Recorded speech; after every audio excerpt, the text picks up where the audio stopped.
He mārama te kite ko roa te iwi nei e whangāna kia tūwhera anō ai tō rātou wharekai.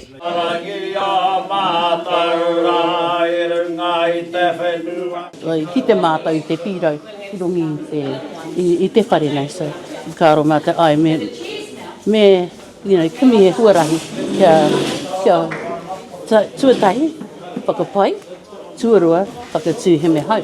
Ko kiri karu o Ngāti Tara Tokanui te tehi o ngā uri whakaheke o te marae o Ngahutoitoi. E harikoa ana ia kua tūwhera anō te tehi wharekai hou mo tōna iwi. Ko au te nā mea kai muri e api ana ki te whakatū, tēnei kaupapa. Ko tāku sino kōro, he nā ko matu, ko tūwhera, koena.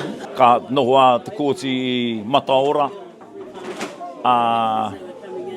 i hauraki nei, ringatū anō hoki kai kora. Anō reira, pupuri mai ai,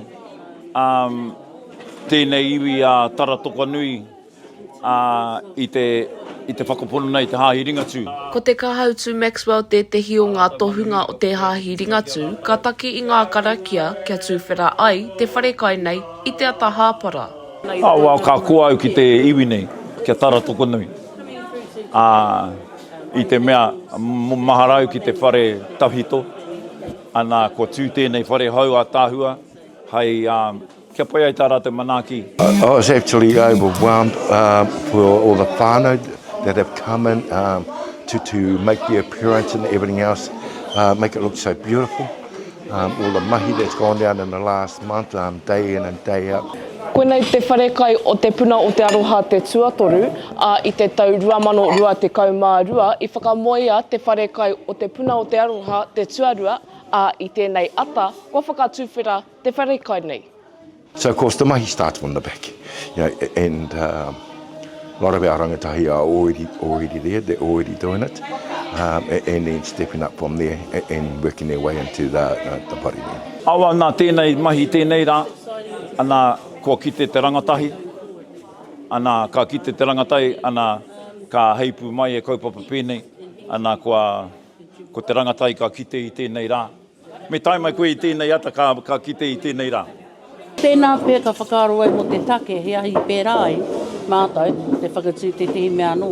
Tēnā pēr, kua pāhure ake te rima te kautau, kua kuia tēnei nā, kua pīrau haere te whare anō. Kua rua tau te iwi nei e whangāna ki te whāngai i ōna manuwhiri. Hei te rānei, ka tutuki ai taua wawata. Macie Kuki, Aukaha.